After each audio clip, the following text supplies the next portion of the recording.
Hi guys, it's Mal. We're back out again. It's 6 weeks since we've been out. Last time I was up with Terry up in Cumbria. I said, no, the dry weather we've had and the ground's been rock hard, the crops are still in, so detecting's been very limited. So we come down to Holloway Farm. Holloway, as you've seen before on this video, from this field, just over there. It's the old Saxon Road. It goes all the way up to Worcester. I've got about 2 acres in here to give a hunt. We've been here before. We had a few nice little bits and pieces, but finds are few and far between. But the grass has been cut a few weeks ago, but it's still come up a bit, so not to worry. We're out detecting, that's the main thing. Got the DS with me. Just going to use my Pasture 2 program on here. Do a bit of cherry picking really today. It's just an afternoon hunt of about 4 or 5 hours. I said, we'll wait till the grass dies down in the winter and we come back in here with the big boy, the CTX. Just to get a bit more depth with the grass a bit shallower. So let's see what we can find. I've had a few nice hammies out of here and a couple of Roman coins. So let's get on with it then.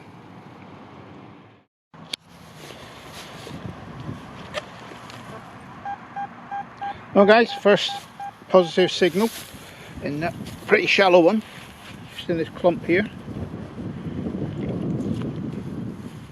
There's a very iron strewn junky area here. They used to have lots of bonfires for cleaning the rubbish.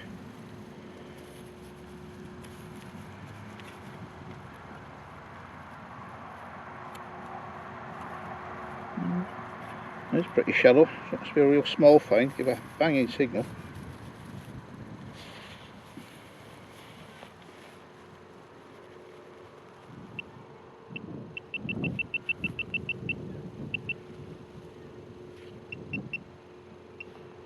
Around here somewhere.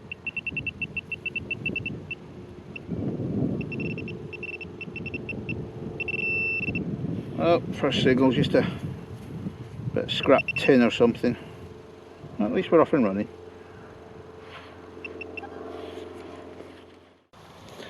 Okay, signal 2 is another nice shallow one.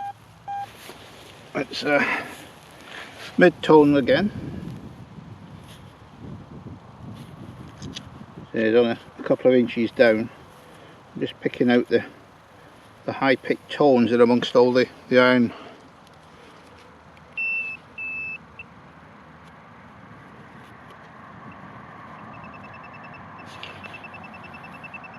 Got them in here. And we have a button. Just a little 4-hole shirt button there. On to the next one. Right guys, another nice solid hit. Just a couple of inches down. So there's lots and lots of bonfires in here, so there's lots of little brass screws and hinges and things from when they've been burning stuff. Every now and then something will surprise you.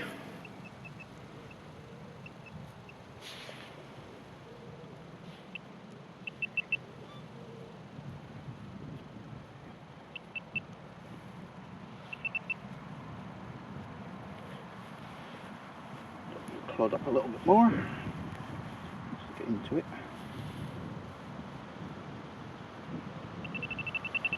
Still there. Another button. It is another little 4-hole shirt button. Hi guys, just a little tomback button there, little pewter one. Well guys, there's the sight. There's lots of berries on this tree, that's for sure. It's all in July, so it's is it going to be a bad winter? Normally a sign when the trees put the berries out so soon in the year. Well guys, been going an hour now and I've only had 4 positive signals. This is number 5. I thought it'd be finds few and far between today, and I was right. I said I've been doing this field, done it with the SE, the E-Track, DS, and I think I've done a good job.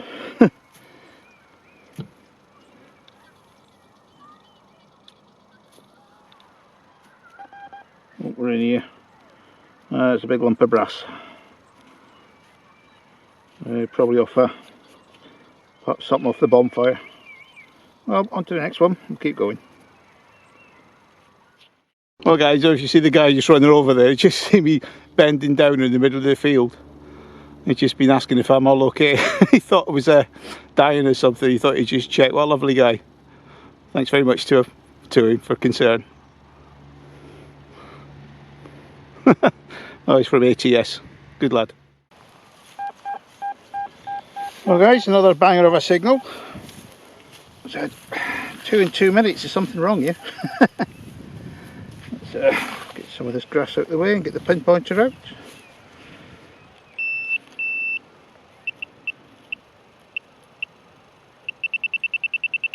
I went too far off with the pinpointing with the coil.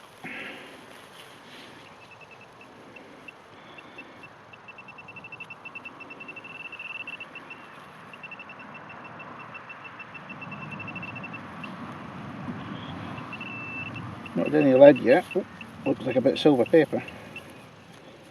Yeah, a bit of foil. Oh well.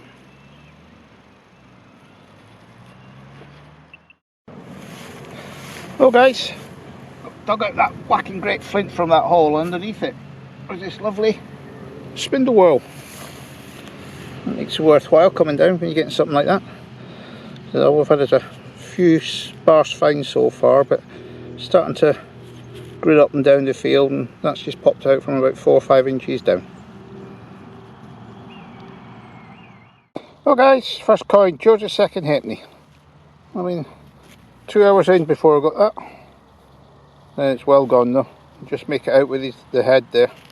That's about the only distinguishing features you can see. Other side is just totally gone. Oh well, hopefully there's a few more in here.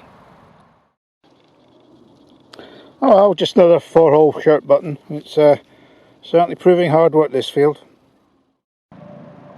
Well guys, that was a deep one. It was about 8-9 inches down. And I can just see a coin by the looks of things.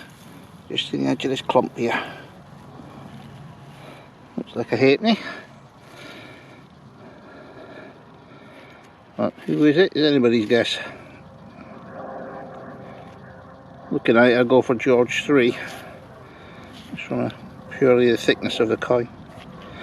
We'll see if we can identify that when we get home, but as usual, all eaten away. Well guys, it's still going. That's really hard work. It looks like I got a coin down here. Looks like a modern one by the looks of things. Got a milled edge on it. That's one of the, could be one of the old 10p's. It's very difficult to actually see what's on it. It's just all crowed away, but definitely a milled edge. That might even be a 2 shilling. Oh well, 3 coins in 5 hours nearly now. It's hard work, so I'll just do another couple up and down across the field, and that'll be me for the day. I'm absolutely jiggered.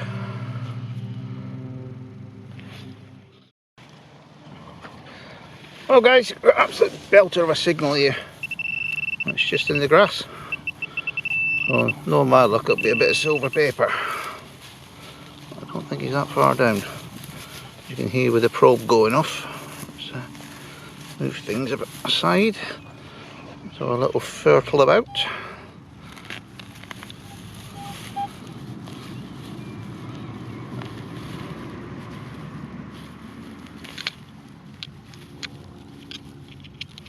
Well, just been where the probe is, and it's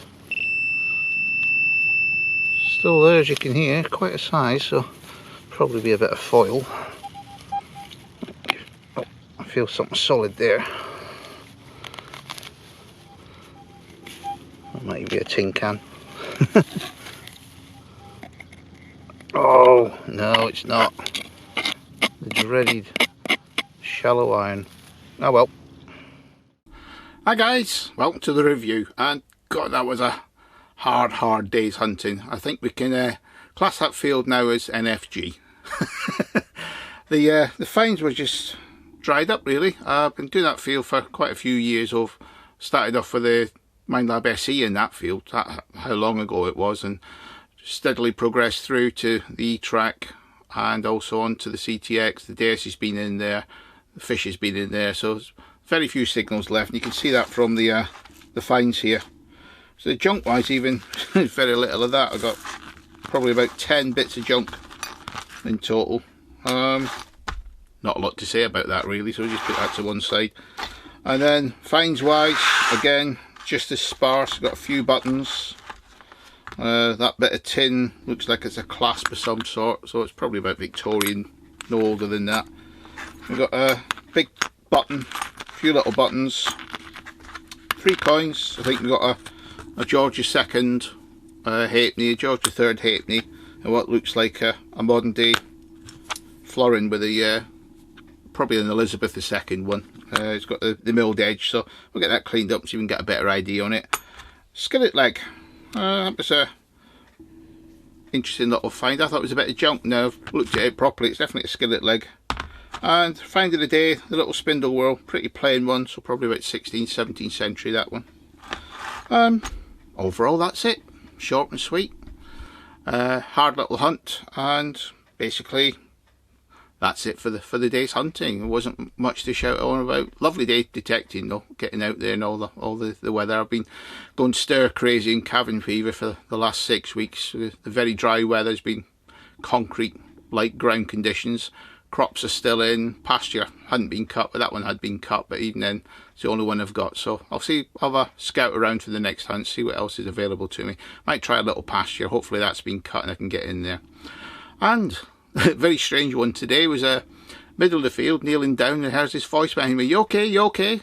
And I turned around, there's a lovely guy there, young lad, he'd come rushing across the field, about 100 yards he'd run across, and see if it was okay. And then he went, "Oh, you're metal detected." I said, "Oh yeah, thanks very much." So a big shout out to the guy from ATS who showed his concern and did his good bit for the day. So if you're watching, please get in touch with me. And also a big shout out to a cantankerous old guy that I know, a lovely fella, a big mate of mine now, John Winter from Searcher magazine. He's a brilliant guy. Sometimes his humour takes a bit to people to latch on to, but once you get to know him, he's absolutely lovely. And his wife Linda, she's just the same, perfect couple, all loved up, the pair of them. And he keeps me supplied with tonics, caramel wafers, and he goes the way to my heart. So thank you very much, John. Thought I'd give you a big shout out there. It's well deserved for what you do for the hobby. So come to the end of another little hunt. We're starting to get back out there. Harvest just round the corner, get back in the roaming field, can't wait to get in there. So we'll go and try somewhere else, might go up the Plague Farm, see what's going on up there. Not been up there for about 2 years now, so about time we went back in there again. So it's your pal Mal, after a hard day's hunting at the office. Catch up with you guys on the next one. Cheers then.